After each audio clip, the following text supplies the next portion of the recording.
बोले सो निहाल सत श्री अकाल। ਮੇਰਾ ਨਾਮ ਹਰਦੀਪ ਸਿੰਘ ਹੈ ਜੀ। ਕਿਹੜਾ ਪਿੰਡ ਆ? ਪਿੰਡ ਦਾਨ ਸਿੰਘ ਵਾਲਾ ਜੀ, ਜ਼ਿਲ੍ਹਾ ਬਠਿੰਡਾ। ਤੇ ਕੀ ਕਹਿਣਾ ਚਾਹੋਗੇ ਅੱਜ ਜਿਹੜਾ ਇੱਕ ਨਵੇਂ ਢੰਗ ਦੀ ਅਰਦਾਸ ਹੋਈ ਸੀ ਸ੍ਰੀ ਗੁਰੂ ਨਾਨਕ ਦੇਵ ਜੀ ਦੇ ਜਿਹੜੇ ਗੁਰਪੁਰਬ ਦਿਹਾੜੇ ਤੇ ਅੱਜ ਜਿਹੜਾ ਤੁਹਾਡੇ ਖੇਤ 'ਚ ਇੱਕ ਅਰਦਾਸ ਕੀਤੀ ਗਈ ਹੈ?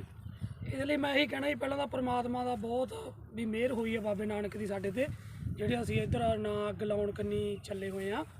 ਤੇ ਬਸ ਮੈਂ ਸਾਰੇ ਭਰਾਵਾਂ ਨੂੰ ਇਹੀ ਕਹਿਣਾ ਜੀ ਵੀ ਜਿੰਨਾ ਖਰਚਾ ਵੀ ਘੱਟ ਹੈ ਇਹਦੇ ਤੇ ਫਾਇਦੇ ਵਾਲੀ ਚੀਜ਼ ਹੈ ਜੀ, ਕੋਈ ਇਹ ਨੁਕਸਾਨ ਵਾਲੀ ਚੀਜ਼ ਨਹੀਂ ਗੀ। ਤੇ ਬਹੁਤ ਵਧੀਆ ਇੱਕ ਬਾਈ ਜੀ ਦਾ ਬਹੁਤ ਧੰਨਵਾਦ ਆ ਜਿਨ੍ਹਾਂ ਨੇ ਸਾਨੂੰ ਜਾਗਰੂਕ ਕੀਤਾ, ਨਹੀਂ ਤਾਂ ਅੱਗੇ ਤਾਂ ਪਹਿਲਾਂ ਉਹ ਕਰਦੇ। ਕਿੰਨੇ ਚ ਕੀਤੀ ਇਹ 3 ਕਿੱਲੇ ਕੀਤੇ ਹੋਏ ਜੀ ਆਪਾਂ, 3 ਏਕੜ ਜੀ। ਤੇ ਜਰਮੀਨੇਸ਼ਨ ਬਹੁਤ ਵਧੀਆ ਹੋਈ ਹੈ ਜੀ। ਕੀ ਸਮਝਦੇ ਹੋ ਜਿਹੜਾ ਤੁਹਾਨੂੰ ਜਾਣਕਾਰੀ ਦਿੱਤੀ ਹੈ ਵੀ ਇਹਦੇ 'ਚ ਜਿਵੇਂ ਹੁਣ ਤੁਸੀਂ ਦੱਸਿਆ ਸ਼ੁਰੂਆਤੀ ਦੌਰ 'ਚ ਵੀ ਕੋਈ ਜਿਹੜਾ ਆਪਾਂ ਵਾਹ ਵਹਾਈ ਕਰਦੇ ਆ ਉਹਦਾ ਫਾਇਦਾ ਹੋਇਆ, ਜਾਂ ਅੱਗੇ ਜਾ ਕੇ ਕੀ ਹੋਣਾ? ਜਿਵੇਂ ਰੇਹਾਂ ਸਪਰੇਆਂ ਵੀ ਅੱਗੇ ਵੀ ਇੱਥੇ ਰੇਹ ਸਪਰੇਅ ਦਾ ਖਰਚਾ ਵੀ ਘਟਦਾ ਜੀ, ਨਦੀਨਾਂ ਦਾ ਖਰਚਾ ਘਟਦਾ, ਫਿਰ ਕੋਈ ਲੇਬਰ ਦਾ ਨਹੀਂ, ਕੋਈ ਵੱਟਾਂ ਬੁੱਟਾਂ ਦਾ ਕੋਈ ਖਰਚੇ ਸਾਰੇ ਘੱਟ ਹੀ ਹੈ ਜੀ ਇਹਦੇ ਤੇ। ਫਿਰ ਪਾਣੀ ਦੀ ਬਚਤ ਵੀ ਹੈ ਜੀ, ਤੇ ਇਹਦੇ ਚ ਬਚਤ ਹੀ ਬਚਤ ਹੈ। ਹਾਂ ਜੀ, ਮੰਨ ਲਓ ਵੀ ਫਾਇਦਾ ਹੀ ਫਾਇਦਾ ਜੀ। ਜਦੋਂ ਅਰਦਾਸ ਹੀ ਕਰਤੀ ਫਿਰ ਤਾਂ ਬਚਤੀ ਆ। ਹਾਂ ਫਿਰ ਬਾਬੇ ਹੋਰ ਵੀ ਅੱਗੇ ਜਾ ਕੇ ਜੁੜਨਗੇ ਨਾਲ। ਹਾਂਜੀ ਹਾਂਜੀ ਹਾਂਜੀ ਹਾਂ, ਇਹ ਬਾਬੇ ਨਾਨਕ ਦੀ ਬਾਬੇ ਨਾਨਕ ਖੇਤੀ ਦਾ ਹੈ ਹੋਕਾ ਪਿੰਡ 'ਚ ਹੋਰ ਵੀ ਦਿਓਗੇ ਕਿ ਇੱਥੋਂ ਤੱਕ ਹੀ ਰੱਖੋਗੇ? ਨਹੀਂ ਜੀ, ਆਪੇ ਹੀ ਲੋਕ ਦੇਖਣਗੇ ਜੀ, ਜਦੋਂ ਵਧੀਆ ਲੱਗਿਆ ਤਾਂ ਆਪੇ ਹੀ ਗਾਂ ਨੂੰ ਕਰਨਗੇ ਜੀ। ਠੀਕ। ਹਾਂ ਇੱਕ ਗਿਆਨੀ ਜੀ ਤੁਸੀਂ ਅਰਦਾਸ ਕੀਤੀ ਸਾਡੇ ਵਾਸਤੇ। बोले सो निहाल सत श्री अकाल। ਵਿਸ਼ਾਲ ਬਣ ਦੋ जी डॉक्टर साहब, डॉक्टर जगमोहन सैनी भी साढ़े नाल मौजूद ने KKBMS तो। डॉक्टर साहब, आपने ये विधि देखी मल्चिंग वाली कणक की विधि, आप तो डॉक्टर हैं, साइंटिस्ट हैं, आप इस विधि के बारे में क्या कहना चाहेंगे? ये बहुत अच्छी विधि है और KVM और जो KKBMS है दोनों ने मिलकर जो ये मुहिम चलाई है, ये मुहिम पूरे पंजाब में रंग लाएगी। और अगर इसी तरीके से सारे किसान भाई इस खेती को अपनाएंगे तो ना केवल अपनी ज़मीन को स्वस्थ रख पाएंगे बल्कि पर्यावरण और खुद के स्वास्थ्य को भी स्वस्थ रख पाएंगे। तो इस विधि को अपनाकर आप खेती की अधिकतम पैदावार ले सकते हैं और साथ के साथ अपनी ज़मीन जो हमारी धरती माँ है एक तरीके से कहें, उसको स्वास्थ्य को भी बनाए रख सकते हैं, क्योंकि जैसा खाओगे अन्न वैसा रहेगा मन और तन। तो इस तरीके से देखा जाए तो जो आपका अनाज जो उग के आएगा उसमें पोषक तत्वों की भरपूर मात्रा होगी और वह आपके जो शरीर है उसको स्वस्थ बनाए रखेगी। तो मेरी सभी किसान भाइयों से अपील है कि इस तरीके का जो विधि है खेती की, इसको ज़्यादा से ज़्यादा अपनाएं ताकि वो खेती में अधिक से अधिक लाभ ले सके और पर्यावरण और धरती माँ को सुरक्षित रख सके। पराली को आग लगाने वाले किसानों को क्या कहना चाहोगे जी? मैं उन किसान भाइयों से यही कहना चाहूँगा कि एक बार आप मैं ये नहीं कहता कि आप पूरे के पूरे जो आपके पास 20-25 किले है तो उसमें आप ये विधि अपना के देखिए, पर कुछ ना कुछ हिस्सा खेत में इस तरीके का अपना के देखिए। जब आप डेमोस्ट्रेशन लगाएंगे तो हो सकता है आपको फ़र्क नज़र आए, और जब फ़र्क नज़र आता है तो फिर उस पर आदमी विश्वास करता है। लोग कहते हैं कि आंखों देखी पे विश्वास करना चाहिए। तो जब 2 खेत आमने सामने जैसे यहाँ पे दिखाए हुए आप इधर देख भी सकते हैं, एक खेत में आग लगाई हुई, एक में मल्चिंग किया हुआ है, तो जो दूसरे किसान भाई हैं जब इनके यहाँ पे फ़र्क नज़र आएगा तो उसको देख के वो भी अपने आप ही जागरूक हो जाएंगे। तो ये बहुत अच्छा मैसेज KKBMS और KVM द्वारा किसानों के बीच दिया जा रहा है, और इस मुहिम को हम और भी ज़्यादा बड़े स्तर पर फैलाएंगे, ऐसी हमारी उम्मीद और आशा है। किसान भाई हमारा इस प्रोग्राम में साथ देंगे। जगमोहन जी एक जरा जी हरदीप को जी ये फोटो सो निहाल सत श्री अकाल।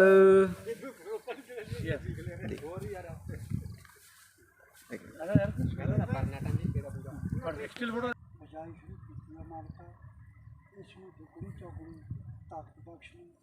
ਇਹਦੇ ਨਾਲ ਜਿਹੜੇ ਮਤਲਬ ਪ੍ਰਬੰਧਕ ਡਾਕਟਰ ਜੋ ਵੀਰ ਹੈਲਪ ਕਰ ਰਹੇ ਆ ਉਹਨਾਂ ਨੂੰ ਚੜ੍ਹਦੀ ਕਲਾ ਕਰਨੀ, ਜੈਵਿਕ ਖੇਤੀ ਸਫਲਤਾ ਕਰਨੀ, ਸਾਰਿਆਂ ਨੂੰ ਦੇਵ ਰੋਗਤਾ ਤੰਦਰੁਸਤੀਆਂ ਬਖਸ਼ ਕਰਨੀਆਂ। ਨਾਨਕ ਨਾਮ ਚੜ੍ਹਦੀ ਕਲਾ तेरे भाने सरबत दा भला।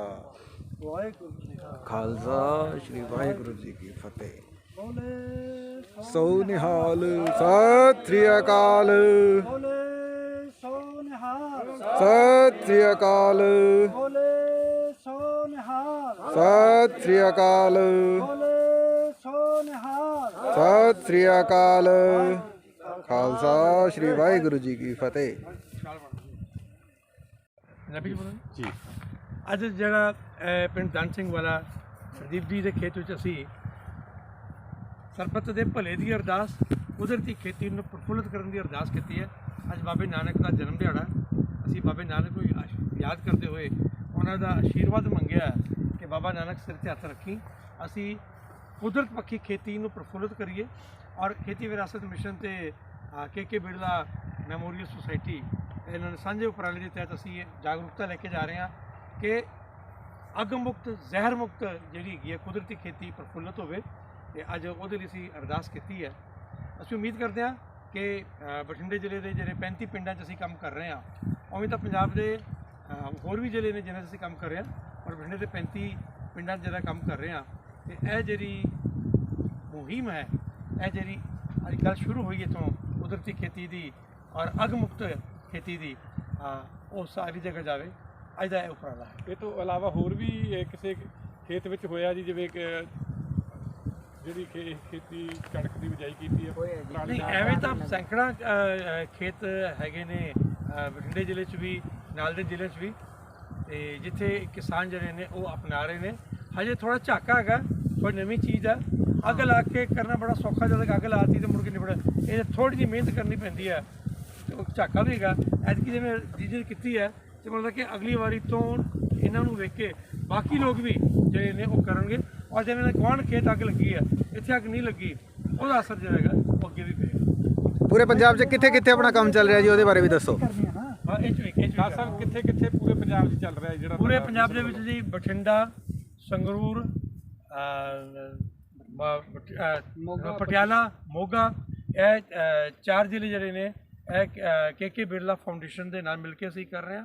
ਔਰ 2 ਜ਼ਿਲ੍ਹੇ, ਇੱਕ ਬਰਨਾਲਾ ਤੇ ਇੱਕ ਫਰੀਦਕੋਟ, ਉਹ ਵੀ ਖੇਤੀ ਵਿਰਾਸਤ ਮਿਸ਼ਨ ਹੋਰ ਸੰਸਥਾਵਾਂ ਦੇ ਸਹਿਯੋਗ ਨਾਲ ਕਰ ਰਹੇ ਹਨ। ਤੇ ਲੰਬੇ ਸਮੇਂ ਤੋਂ ਦਾਸ ਸਾਹਿਬ ਤੁਸੀਂ ਇਹ ਕਰ ਰਹੇ ਹੋ, ਕਿੰਨੇ ਕੁ ਜੁੜੇ ਹੋਣੇ ਆ ਕਿਸਾਨ, ਕਿੰਨੇ ਕੁ ਕਾਫਲਾ ਕਿੰਨਾ ਕੁ ਅੱਗੇ ਵਧਿਆ ਜੀ? ਕਾਫਲਾ ਤਾਂ ਵਧਿਆ ਜੀ, ਕਾਫਲਾ ਹੀ ਤਾਂ ਹਜ਼ਾਰਾਂ ਕਿਸਾਨ ਨੇ, ਸੈਂਕੜਾ ਕਿਸਾਨ ਨੇ ਅਸੀਂ ਕਹਿ ਸਕਦੇ ਹਾਂ, ਜਿਹੜੇ ਇਸ ਗੱਲ ਨੂੰ ਅਪਣਾ ਰਹੇ ਨੇ। ਸ਼ਾਇਦ ਇਹ ਤਬਦੀਲੀ ਚੰਗੇ ਵਾਲੀ ਤਬਦੀਲੀ ਹੈ, ਥੋੜੀ ਔਖੀ ਹੁੰਦੀ ਹੈ, ਥੋੜੀ ਹੌਲੀ ਹੈ, ਪਰ ਲੋਕ ਜੁੜ ਰਹੇ ਨੇ। ਔਰ ਅੱਜ ਲੋਕਾਂ ਨੂੰ ਲੱਗਦਾ ਕਿ ਇਹੋ ਰਸਤਾ ਹੈਗਾ। ਜਿਵੇਂ ਪੰਜਾਬ 'ਚ ਬਿਮਾਰੀਆਂ ਫੈਲ ਰਹੀਆਂ ਨੇ, ਜਿਵੇਂ ਪੰਜਾਬ 'ਚ ਪਾਣੀ ਹੇਠਲਾ ਖਤਮ ਹੋ ਰਿਹਾ, ਜਿਵੇਂ ਜ਼ਹਿਰ ਫੈਲ ਰਹੇ ਨੇ, ਆਬੋ ਹਵਾ ਜਿਵੇਂ ਖਰਾਬ ਹੋ ਰਹੀ ਹੈ, ਉਹਨੂੰ ਵੇਖਦੇ ਹੋਏ ਲੋਕਾਂ ਨੂੰ ਮਹਿਸੂਸ ਹੋ ਰਿਹਾ ਕਿ ਰਸਤਾ ਇਹੀ ਹੈ। ਬਸ ਕੁਝ ਲੋਕ ਅੱਜ ਆ ਜਾਣਗੇ, ਕੁਝ ਕੱਲ੍ਹ ਆਉਣਗੇ, ਤੇ ਕੁਝ ਪਰਸੋਂ ਆਉਣਾ ਹੀ ਪਊਗਾ ਜੀ, ਸਭ ਨੂੰ ਆਉਣਾ ਹੀ ਪਏਗਾ।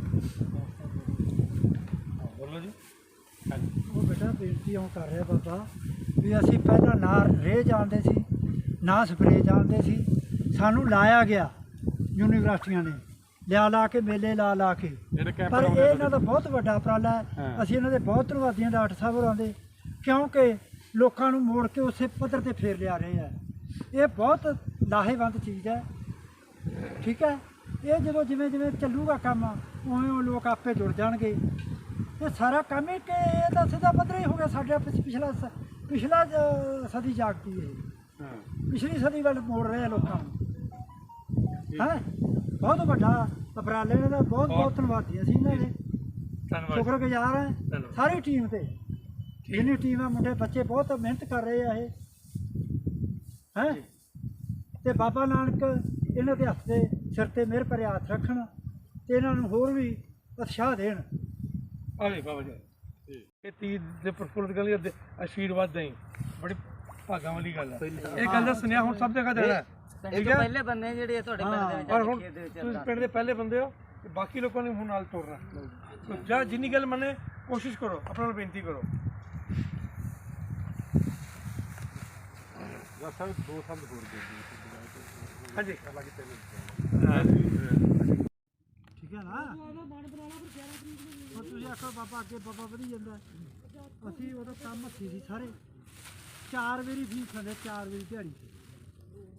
ਤੇ ਜਦੋਂ ਦਾਣੇ ਕੱਢ ਲਏ ਵੜ ਲਏ, ਤੇ ਉੱਥੇ ਇਹਨਾਂ ਨੂੰ ਹੁੰਦਾ ਸੀ ਆਪਾਂ ਜਿੱਥੇ ਤੁਹਾਨੂੰ 65 ਫੁੱਟ ਦੀ ਗੱਲ ਕਰੀ ਤਾਂ और ये पूरा हर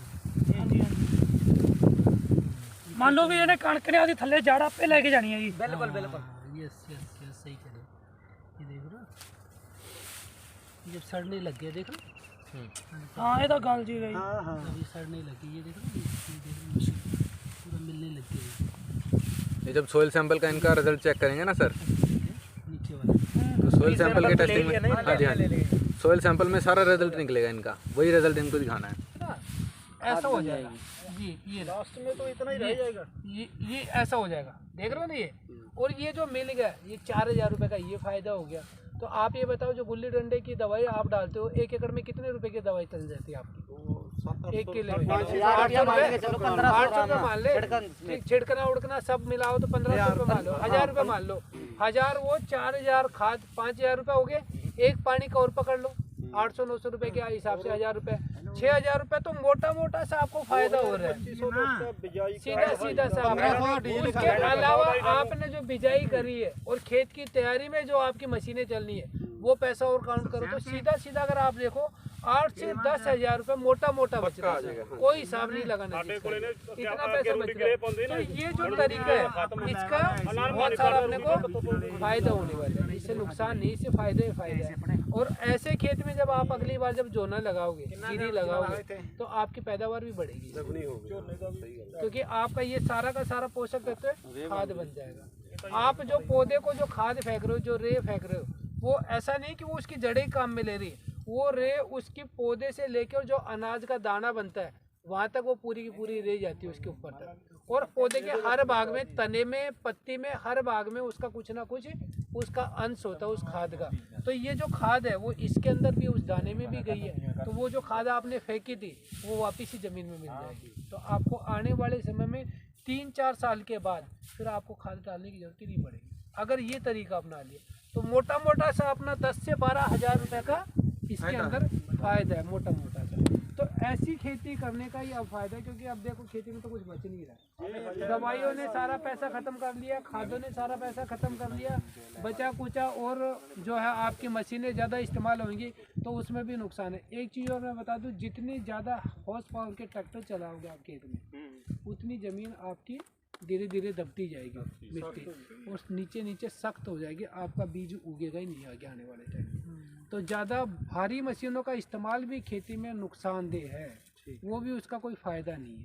तो हम जो आज के तरह आज ये सोच रहे हैं कि बहुत सारी मशीनों का इस्तेमाल कर लें तो वो भी नुकसानदेह है, लेकिन ऐसा है कि थोड़ा थोड़ा आप मशीनों का इस्तेमाल, अब जैसे मान लो ये तरीका आप अपनाते तो बहुत अच्छी बात है, ये नहीं अपना रहे तो गाठे बाणा होने वाला अपनाओ, उसके अलावा या सुपर सीडर अपना लो या और भी कोई तरीका अपना सकते हो तो वो अपनाओ। पर बीच में क्या है कि जैसे कणक और जो झोने का बीच का जो टाइम है आपका, मेरे को लगता है 1.5-2 महीने का टाइम मिलता है ना आपको, उस टाइम पे जो आपकी क्या बोलते हैं इसको क्या बोलते हैं आपका दैचा को क्या बोलते हैं यंत्र अगर आपने बीज दिया तो वो फिर जो आपकी जो मशीन थी जिसका असर पड़ रहा था ज़मीन के ऊपर उसको बीज के और 40 दिन पे फूल आने से पहले पहले ज़मीन में मिला दो तो आपकी पूरी ज़मीन और भी अच्छी हो जाएगी, फिर मशीन का असर ख़त्म हो जाएगा।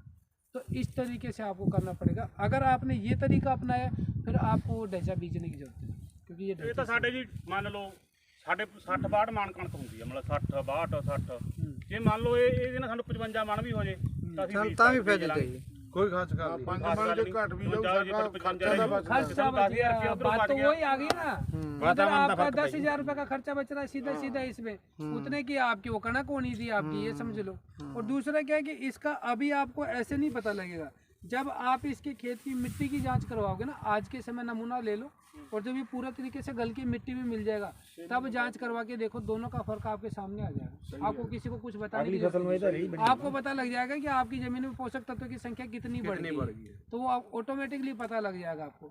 तो इस विधि का फायदा है, नुकसान कुछ भी नहीं। ये इस तरीके का जो इम्पोर्टेंस थी इस विधि की, ये मोटी मोटी सी 3-4 बातें।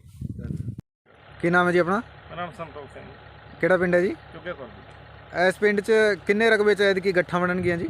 ਘੱਟੋ ਘੱਟ 400 ਕਿੱਲਾ ਜੀ, ਪਲੱਸ ਭਾਵੇਂ ਜੀ 400 ਕਿੱਲਾ ਪਲੱਸ ਐਤਕੀ ਗੱਠਾਂ ਬਣਾ ਕੇ ਫਿਰ ਤੁਸੀਂ ਮੈਨੇਜ ਕਰੋਗੇ। ਹਾਂਜੀ ਰਮੇਸ਼ ਜੀ ਤੁਹਾਡੇ ਕੋਲ ਆਏ ਸੀ ਹਾਂਜੀ ਹਾਂਜੀ ਖੇਤੀ ਵਿਰਾਸਤ ਮਿਸ਼ਨ ਤੋਂ? ਹਾਂਜੀ ਹਾਂਜੀ ਆਈ ਠੀਕ।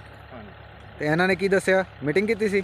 ਮੀਟਿੰਗ ਕਰੀ ਸੀ ਵੀ ਆਹੀ ਵੀ ਅੱਗ ਨਾ ਲਾਓ ਜੀ, ਗੱਠ ਬਣਾਓ ਵੱਧ ਤੋਂ ਵੱਧ, ਝੋਨੇ ਦੀ ਸਿੱਧੀ ਬਿਜਾਈ ਕਰੋ, ਉਹ ਤਾਂ ਪਹਿਲਾਂ ਤੋਂ ਕਰਦੇ ਆ ਰਹੇ 3 ਸਾਲ ਹੋ ਗਏ ਸਾਨੂੰ ਬੀਜਣ। ਐਤਕੀ ਵੀ ਐਂ ਹੋ ਗਿਆ ਵੀ ਬਾਣ ਜ਼ਿਆਦਾ ਮੰਡ ਹੋ ਗਿਆ ਸੁਪਰ ਸੀਡ ਕਰਕੇ, ਉਹਦੇ ਨਾਲ ਬੀਜਦੇ ਸੀ ਵੀ ਐਤਕੀ ਪਟਿਆਈ ਚੁੰਝੂ ਕਰੇ ਆ, ਤਾਂ ਕਰਕੇ ਉਹਨਾਂ ਨੇ ਸਿੱਧੀ ਬਿਜਾਈ ਕਰਦੇ ਕਣਕ ਦੀ ਵੀ ਸੁਪਰ ਸੀਡ ਨਾਲ। ਰਮੇਸ਼ ਜੀ ਜਿਹੜੇ ਕਿਸਾਨ ਅੱਗ ਨਹੀਂ ਲਾ ਰਹੇ ਇਸ ਵਾਰੀ, ਤੁਸੀਂ ਉਹਨਾਂ ਵਾਸਤੇ ਕੀ ਕਰਨ ਜਾ ਰਹੇ ਹੋ ਅੱਗੇ? ਅੱਗੇ ਉਹਨਾਂ ਵਾਸਤੇ ਪਤਾ ਇਹ ਟ੍ਰੇਨਿੰਗ ਦੇ ਰਹੇ ਵੀ ਇਹਨਾਂ ਦਾ ਖਰਚਾ ਹੋਰ ਘਟਾਉਣ ਦੀ ਬਜਾਏ ਜੀ ਅਸੀਂ ਵੀ ਜਿਵੇਂ ਕਿ ਮਲਚਿੰਗ ਦੀ ਵਿਧੀ ਦੇ ਨਾਲ ਬਿਜਾਈ ਕਰਾਉਣ ਦੀ ਕੋਸ਼ਿਸ਼ ਕਰ ਰਹੇ ਹਾਂ। ਹਾਲਾਂਕਿ ਇਸ ਪਿੰਡ ਦੇ ਵਿੱਚ ਸਾਡਾ ਇੱਕ ਟਰਾਇਲ ਲੱਗਿਆ ਕਿਸਾਨ ਗੁਰਮੀਤ ਸਿੰਘ ਜੀ ਦੇ ਖੇਤ, ਤਾਂ ਉਹ ਉੱਥੇ ਅੱਜ ਹੁਣ ਇਸ ਟਾਈਮ ਅਸੀਂ ਫੀਲਡ ਸਕੂਲ ਵੀ ਲਾ ਕੇ ਆਏ ਹੋਏ ਹਾਂ, ਤਾਂ ਉਹ ਜ਼ਬਰਦਸਤ ਕਰ ਨਿਕਲੀ ਹੈ। ਤੇ ਅਸੀਂ ਕਿਸਾਨ ਵੀਰਾਂ ਨੂੰ ਕਹਿੰਦੇ ਹਾਂ, ਇਸ ਪਿੰਡ ਦਿਆਂ ਨੂੰ, ਆਸ ਪੜੋਸ ਦੇ ਪਿੰਡਾਂ ਦੇ ਨੂੰ ਵੀ ਇਸ ਖੇਤ ਦਾ ਇੱਕ ਵਾਰੀ ਵਿਜ਼ਿਟ ਕਰਕੇ ਅਗਲੇ ਵਾਰ ਆਪਣੇ 1 ਏਕੜ ਤੋਂ ਸ਼ੁਰੂ ਕਰਨ, ਅੱਗੇ ਗਾਂਹ ਦੀ ਗਾਂਹ ਕਰਦੇ ਜਾਣ ਜੀ। ਆਪਣਾ ਖਰਚਾ ਵੀ ਘਟਾ ਲੈਣ ਤੇ ਆਪਣਾ ਬਰਾਬਰ ਦਾ ਝਾੜ ਵੀ ਲੈ ਸਕਣ ਤੇ ਸਾਡਾ ਖਰਚਾ ਘਟੂਗਾ, ਸਾਡਾ ਝਾੜ ਬਰਾਬਰ ਦਾ ਰਹੂਗਾ ਤਾਂ ਸਾਨੂੰ ਕੁਝ ਨਾ ਕੁਝ ਸਾਡੇ ਕਿਸਾਨ ਦੇ ਪੱਲੇ ਪੈ ਸਕਦਾ। ਜਿਹੜੇ ਕਿਸਾਨ ਅੱਗ ਨਹੀਂ ਲਾ ਰਹੇ ਤੁਸੀਂ ਉਹਨਾਂ ਨੂੰ ਸਨਮਾਨਿਤ ਵੀ ਕਰੋਗੇ? ਬਿਲਕੁਲ ਜੀ ਬਿਲਕੁਲ, ਕੋਸ਼ਿਸ਼ ਸਾਡੀ ਇਹੀ ਹੈ ਕਿ ਜਿਹੜੇ ਲੰਮੇ ਸਮੇਂ ਤੋਂ ਅੱਗ ਨਹੀਂ ਲਾ ਰਹੇ ਅਸੀਂ ਉਹਨਾਂ ਨੂੰ ਬਹੁਤ ਆਦਰ ਸਤਿਕਾਰ ਦੇ ਨਾਲ ਖੇਤੀ ਵਿਰਾਸਤ ਮਿਸ਼ਨ ਵੱਲੋਂ ਉਹਨਾਂ ਨੂੰ ਸਨਮਾਨਿਤ ਕਰਾਂਗੇ ਜੀ। ਤਾਂ ਜੇ ਕੋਈ ਪਹਿਲਾਂ ਤੋਂ ਲਾਇਆ ਉਹਨੂੰ ਵੀ ਅਸੀਂ ਸਨਮਾਨਿਤ ਕਰਾਂਗੇ ਸਰ। ਤਾਂ ਅਸੀਂ ਕੋਸ਼ਿਸ਼ ਕਰਾਂਗੇ ਕਿ ਵਾਤਾਵਰਨ ਸਾਡਾ ਸਾਫ਼ ਰਹੇ। ਬਹੁਤ ਧੰਨਵਾਦ ਜੀ, ਮਿਹਰਬਾਨੀ। ਧੰਨਵਾਦ ਜੀ। अच्छा, पर वो अगर ये ड्राई रहे तो सूखा रहे तो कंप्रेसर का बजाइए कंप्रेसर और इसको फिर एक एकड़ में कितने पेड़ आ जाएंगे? एक एकड़ में नहीं है सर, एक एकड़ में कितने? ਉਹੀ ਆ ਵੀ ਇਹ ਮਿਨੀਮਮ 5-6 ਤੋਂ ਸ਼ੁਰੂ ਹੋਣਗੀਆਂ। भाई एक मेरे को लगता है 20 क्विंटल के आसपास होती है पराली जो होती है। 25 हाँ 20-25 तक का चलेगा। हाँ 20-25 मान लो एक एकड़ की। जी जी जी। तो अगर ये 5 की एक होगी तो 25 5 हाँ, की बनी, सीधी सी हाँ बात 5-7 ही बनेंगे मैं है। ज़्यादा। 5 ही बनेगी मतलब एक तरीके से देखा जाएगा। और इसका जो अगर ट्राली में रखे तो पूरी 5 एक साथ नहीं रखी जाएगी, रखी जाएगी नहीं, इसकी ट्राली तो वैसी अलग होगी। बड़ी होती है और उसमें डबल रखते हैं, एक नीचे रखेंगे एक लाइन ऊपर रखेंगे तो कम स्पेस में ज़्यादा वेट चला जाता है। नहीं तो जो दूसरे वाली है ना स्पेयर और ये कितने की देर में एक किले में कितनी देर में बेल्स बना देता है? बहुत बड़ा होंगे, उसकी कैपेसिटी हैगी 80 तो 100 एकड़ पर डे की बना दिंदा है। 80 से 100 बहुत 100 एकड़ पर डे ਉਹਨੂੰ ਇੱਕੋ ਜਗ੍ਹਾ ਮਿਲ ਜੇ ਤਾਂ 100 ਏਕੜ ਬਣਾ ਉਹ ਚੱਕਣੀ ਵੀ ਔਖੀ ਸਰ, ਇਹਨੂੰ ਟਰੈਕਟਰ ਦੀ ਢੋ ਲਾ ਕੇ ਗਾਂ ਰੋੜੀ ਵੀ ਜਾਂਦੀ ਹੈ। ਇਹਦਾ ਲੋਡਰ ਨਾਲ इसमें सर मिट्टी नहीं नहीं होती, मिट्टी नहीं होती। छोटी है ना उसमें मिट्टी आती है लेकिन इसमें बिल्कुल मिट्टी नहीं आती। इस गांव में कितनी गट्ठे बने होंगे रमेश जी ऐसी? 400 कितने एकड़ में? के करीब बोल रहे हैं जी। कौन सा गांव है ये? ये आ गया बलाडे वाला जी। बलाडे वाला, बठिंडा डिस्ट्रिक्ट का। ਜੀ ਜੀ ਜੀ। ਇਸੇ ਤਰ੍ਹਾਂ ਇਹਦੇ ਨਾਲ ਇਦੋਂ ਪਾਰ ਕਰਦੇ ਆ ਪਿੰਡ ਦੈਵਣ ਦਵਾਨਾ ਤਾਂ ਉੱਥੇ ਵੀ ਕਾਲਾ ਸਿੰਘ किसान ਦਾ खेत है। आपका शुभ नाम क्या है? जसकरण जी। आपका गांव कौन सा है जसकरण जी? गांव का नाम बताओ। कोठी नाथिया। कौन से डिस्ट्रिक्ट में आता है? बठिंडे डिस्ट्रिक्ट में। तो अभी आपने जो जोने की फसल या जीरी की फसल कटाई करने के बाद जो गांठें बनाई है वो कितने एरिया में गांठें बनाई है आपने? कितना एकड़ एरिया था आपका? ਸਾਡੇ ਕੋਲ 19-20 ਕਿੱਲੇ ਝੋਨਾ ਸੀ। 20 किले जोना थी। 20 किले में आपने गांठें बनाई है। 2-3 ਕਿੱਲੇ ਸਾਡੀਆਂ ਗੱਠਾਂ ਮਸ਼ੀਨ ਖਰਾਬ ਹੋ ਗਈ ਬਣੀਆਂ नहीं, दूजी सारी दी बनी। बाकी में सारे में 18 किले में आपने गांठें बनाई। इस तरीके से आपके गांव में कितने लोगों ने गांठें बनाई होंगी? लगभग 100-50 लोग कितने लोगों ने बनाई होंगी गांठें? ਬਣਾਈ ਹੋਊ 100 ਘਰ ਨੇ ਤਾਂ ਜੀ। 100 ਘਰ ਨੇ ਬਣਾਈ 100 घर ने तो बनाई है। और एक चीज़ और मुझे बताओ कि पिछले साल की बजाय इस साल आग कितना % घटी है? ਅੱਗ बहुत घट गई। ਅੱਗ कितना %? मतलब 40% 40% कम आग लगी है इस बार। हाँ। 40% ही आग लगी है, 60% में आग नहीं लगी है। तो ये भी एक बहुत बड़ी बात है। आगे आने वाले समय में जो अब एक चीज़ ये समझो कि जो हम आपको ये तरीका दिखा रहे हैं, जो ये मल्चिंग वाला जो तरीका आपको बताया, इस तरीके के जो मैंने आपको फायदे बताए कि एक तो आपको खाद कम डालना पड़ेगा, एक आपकी नदीन की दवाई कम पड़ेगी इसके अंदर, ऊपर से आपका जो बिजाई के समय पे जो खर्चा होता है मशीन का वो आपका खर्चा बच जाएगा। और आपकी ज़मीन में जो पोषक तत्व आने वाली फसल में वो पोषक तत्वों की मात्रा या खाद मोटे मोटे तौर पे 4-5 हज़ार रुपये की खाद इसको खेत को मिल जाएगी।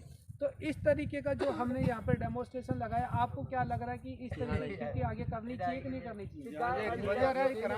करनी चाहिए। तो जो ये चंबल फर्टिलाइजर की KKBMS संस्था और जो आपके जैतों की जो खेती विरासत मिशन है, ये दोनों जो मिलकर ये काम कर रही है, इस मुहिम को और आगे बढ़ाने में हम लोग चाहते हैं कि आप हम लोगों का सहयोग करें। और इस बार तो ये 1 किले में लगाई है जो तरीका दिखाया, आने वाले समय में हम चाहते हैं कि ये पूरा का पूरा जो ये कोठी नथीना गाँव है, इस पूरे गांव में इस तरीके के हो और ये पूरा गांव आग मुक्त होना चाहिए। तो क्या ऐसी संभावना बनती है क्या? कोई हो सकता है? बनेगी। तो मतलब मेरा कहने का मतलब आगे से आप लोग आग बिल्कुल भी नहीं लगाएंगे अगर ये कामयाब हो गया। तो आप भी दुखी हैं जी, साह नहीं होता जाना माड़ा या जिसका आया कम साह नहीं होता जमा। अच्छा, साह नहीं होता। आग लगाने के नुकसान क्या क्या महसूस हो रहे हैं आप लोगों को? पशुओं को भी नहीं नुकसान, मतलब सांस लेने में आपको है या पशुओं को भी? पशुओं का दूध भी कम होता है मेरे हिसाब से। ਛੋਟੇ ਬੱਚਿਆਂ ਨੂੰ ਮੰਨ ਲਓ छोटे बच्चों ਜਿਹੜੇ का, ਮੰਨ ਲਓ बुजुर्गों को। ਸਾਹ ਵਾਲੇ ਮਰੀਜ਼ ਆ ਨਾ, ਸਾਹ ਵਾਲੇ ਜਿਹਨੂੰ ਸਾਹ ਹੁੰਦਾ ਮੰਨ ਲਓ ਉਹਨਾਂ ਨੂੰ ਬਹੁਤ ਬਾਹਰ ਨਹੀਂ ਨਿਕਲਦੇ।